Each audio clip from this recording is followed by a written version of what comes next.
Thanks so much. We're continuing to follow the latest developments in the murder of United Healthcare CEO Brian Thompson. The suspect, Luigi Mangione, remains in custody in Pennsylvania this morning after he challenged his extradition to New York City. We have team coverage this morning. Raegan Medgie in Midtown Manhattan at the scene of the assassination-style shooting that happened 1 week ago today. But first, let's go to Josh Einiger live in Altoona, Pennsylvania, where the manhunt came to a dramatic end on Monday. Good morning, Josh.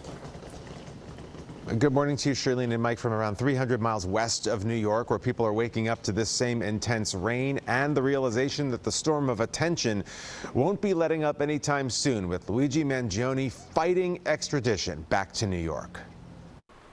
His hands and feet shackled, his anger unleashed. And completely out of touch, and it's an insult to the intelligence of the American people and the living fear.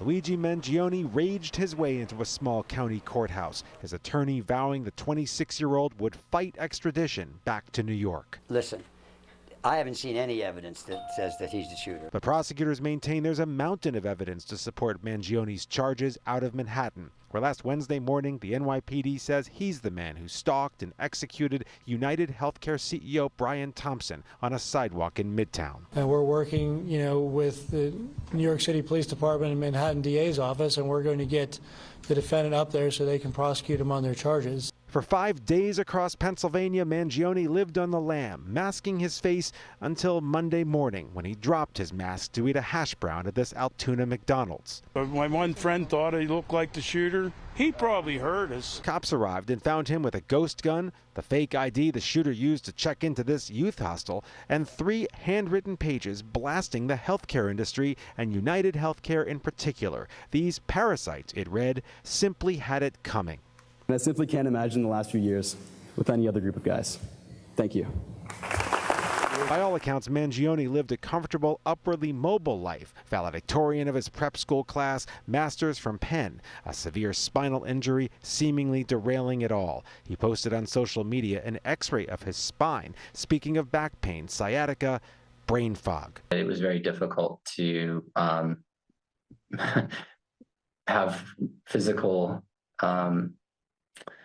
relationships with women, that it made things painful. Earlier this year, Mangione lost touch with friends and family. His own mother filed a missing persons report in San Francisco just 2 weeks before Thompson's murder. NYPD intelligence analysts puzzling over his apparent spiral from ear-to-ear grin to avowed hate.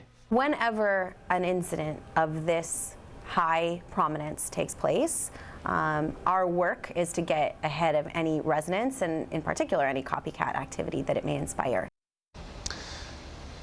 It's a sobering concern, to be sure. Now, here's what's going to happen now. Luigi Mangione, there's not much intrigue. He will be extradited at some point back to New York, but now he has about 14 days to challenge his arrest, while at the same time, New York's state government, Governor Hochul, requests her counterpart, Josh Shapiro here in Pennsylvania, sign something called a governor's warrant, which then makes it somewhat more expedited. But in any case, it will be weeks, if not more than a month, before Luigi Mangione returns to Manhattan to face that charge of second-degree murder. And we're live in Altoona, Pennsylvania this morning. Josh Einiger, Channel 7, Eyewitness News. All right, Josh, thank you. Back here at home, NYPD commanders and other law enforcement officials are now concerned that extremists could be inspired by this murder. Eyewitness News reporter Raegan Medgie live in Midtown with this warning from police. Raegan? Yeah, as officials wait for the 26-year-old suspected killer Luigi Mangione to be extradited back here to New York to face its second-degree murder charges, among other charges, there are rising concerns about the potential of copycats here in the city. Take a look at this. The department has issued bulletins over a heightened risk to other healthcare executives after the killing of United Healthcare CEO Brian Thompson. They have pointed out violent online posts actually listing the names and the salaries of other healthcare executives. Officials believe Mangione's actions could be interpreted as a call to action for other extremists. And in some cases, they've even seen wanted posters for the executives posted around New York City. Officials say they are concerned some may view the suspect as a martyr of sorts and someone to follow. Whenever an incident of this high prominence takes place, Our work is to get ahead of any resonance and in particular any copycat activity that it may inspire. We of course have been on the phone with all of our partners here in the city to make sure everybody is doing what they can to protect everybody that needs protecting. As for those posters, they have been spotted outside the New York Stock Exchange and also on Broadway. So the biggest question is, who is putting up those posters?